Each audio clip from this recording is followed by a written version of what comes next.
Shalom, good evening. This is TV7 Israel News, broadcast to you from Jerusalem. And in today's top stories, heightened regional tension, alongside acts of deadly terror and hostilities, persistently raise prospects for an all-out conflagration. U.S. Secretary of State Antony Blinken warns that the current round of talks for a hostage release deal may well constitute a last chance. Iran pledges to attack Israeli targets regardless of the outcome of negotiations between Israel and the Islamist Hamas. Heightened regional tensions alongside continued hostilities in the Gaza Strip, Lebanon, and separate acts of terror in the West Bank, as well as the central Israeli city of Tel Aviv, maintain an upward trajectory and prospect for an all-out regional conflagration. On Sunday, a Palestinian assailant who worked at the Bar-On Industrial Park near the Israeli community of Kdumim, which is situated in the West Bank district of Samaria, attacked an Israeli civilian security guard with a sledgehammer before stealing his weapon and fleeing the scene. The Israeli security guard was quickly rushed in critical condition to the Rabin Medical Center in the city of Petah Tikva for life-saving treatment. However, regrettably, the victim succumbed to his wounds. Police identified him as Gidon Peri, a 38-year-old father of three. Meanwhile, the IDF, in close cooperation with the ISA, has launched a manhunt after the terrorist. Separately, in Tel Aviv, a devastating explosion in what was subsequently identified as an attempted suicide bombing took place in Israel's most bustling city.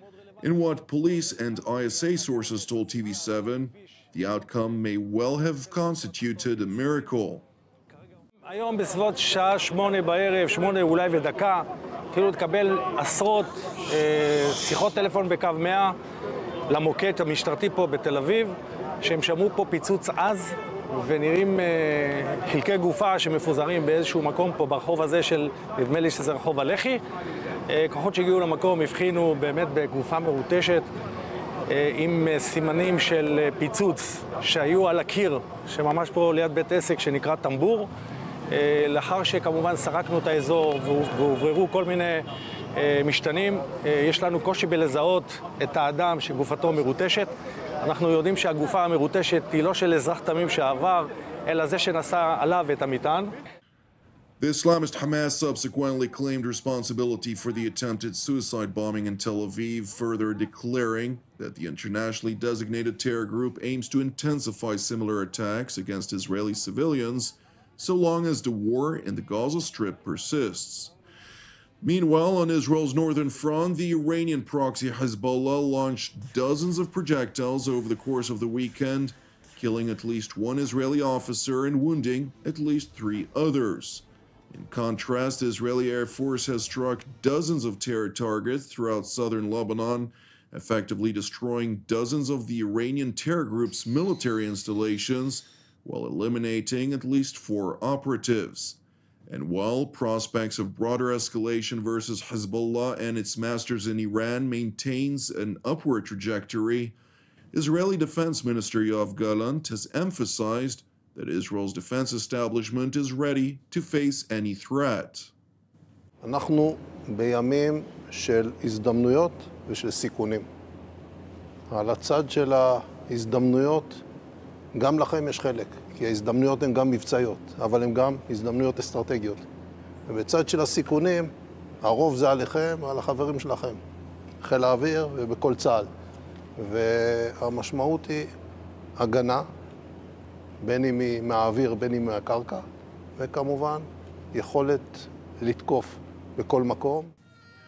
Jerusalem's top defense official went on to stress that while Israel's enemies are hoping to divide Israel from within, as well as vis-a-vis its allies and partners, those enemies have failed on all accounts. אנחנו רואים את ההתנהלות של הימים האחרונים, שבועות האחרונים.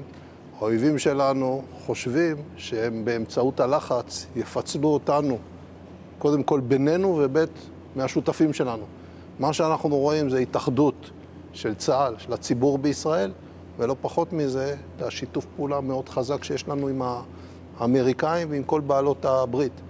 ראיתי את התרגילים שעשיתם לאחרונה עם שיתוף פעולה מאוד מאוד מרשים ומאוד מאוד הדוק. אנחנו רואים את הכמויות האדירות של הציוד שמגיעות הנה, והשיתוף פעולה הזה יש לו משמעות, יש לו הקרנה כלפי חוץ, וברור לגמרי שעומד פה כוח מאוחד, משותף, כשהחלק העיקרי אסור לטעות, החלק העיקרי הוא על צבא הגנה לישראל ובתוכה על חיל האוויר. גם בהגנה וגם בהתקפה, ואתם מוכיחים את זה כל יום. It is important to note that the Israeli Air Force conducted a wide-scale exercise over the weekend, simulating an aggressive military campaign against strategic targets versus the Islamic Republic of Iran. While the IDF spokesperson's unit stopped short from unveiling the participation of any allies or partners in this exercise, Minister Gallant's remarks indicate that Israel will not stand alone in a retaliatory offensive against the Ayatollah regime. Meanwhile, in Jerusalem, U.S. Secretary of State Antony Blinken, after arriving in Israel yesterday, initially met with Israeli President Yitzhak Herzog, during the course of which he stressed the urgency of reaching a hostage release deal. This is a decisive moment, probably the best, maybe the last opportunity to get the hostages home, to get a ceasefire, and to put everyone on a better path to enduring peace and security. I'm here as part of an intensive diplomatic effort on President Biden's instructions to try to get this agreement to the line and ultimately over the line. It is time for it to get done. It's also time to make sure that no one takes any steps that could derail this process. And so we're working to make sure that there is no escalation, that there are no provocations, that there are no actions that in any way could move us away from getting this deal over the line, or, for that matter, escalating the conflict to other places and to greater intensity. I know this is a fraught moment in Israel, with deep concern about the possibility of attacks coming from Iran, coming from Hezbollah, and other sources.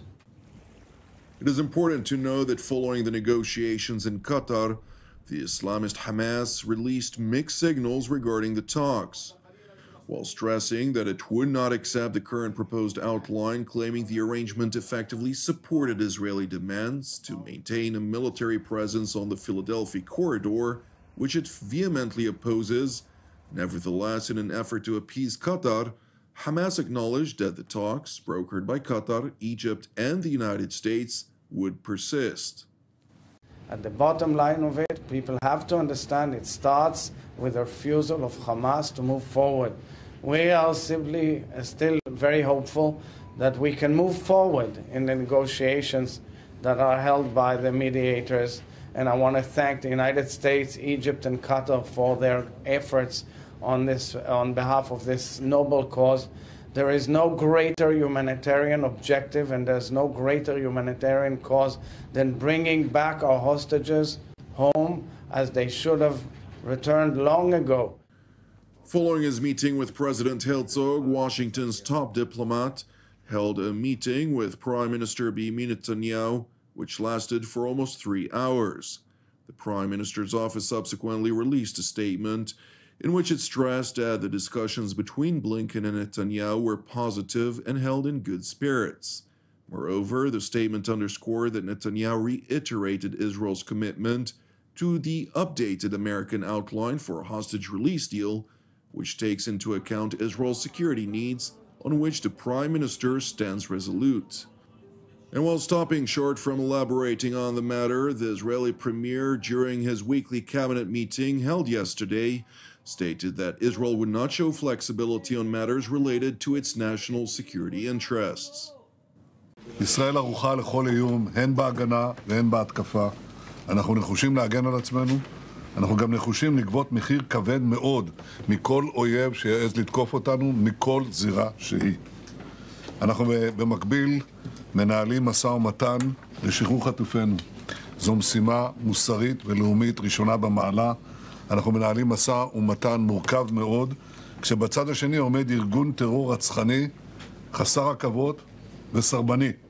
אבל אני רוצה להדגיש, אנחנו מקיימים משא ומתן ולא מתן ומתן. יש דברים שאנחנו יכולים להיות גמישים לגביהם, ויש דברים שאנחנו לא יכולים להיות גמישים לגביהם, ואנחנו מתעקשים עליהם. אנחנו יודעים היטב להבדיל בין השניים. לכן לצד המאמצים הכבירים שאנחנו עושים להחזרת חטופינו, אנחנו עומדים איתן על העקרונות שקבענו שהם חיוניים לביטחון ישראל.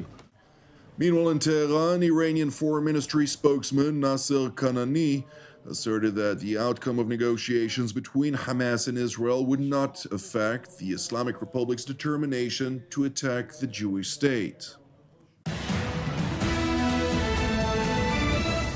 Thank you for watching TV7 Israel News. It is important for us to highlight that TV7 Israel is a 100% donation-based non-profit ministry with all of our productions available free of charge.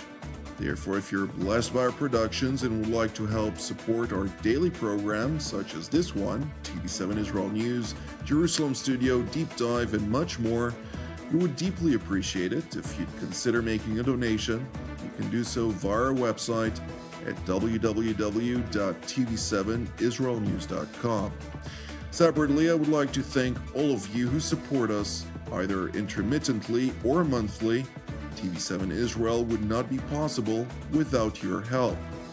Last but not least, I'd like to encourage you as ever, pray for the peace of Jerusalem and salvation of Israel. I'm Jonathan Hassan, wishing you a Shavua Mevorach Vebatuach, and God willing, we'll see you during our upcoming TV7 Israel updates. Until then, Shalom from Jerusalem.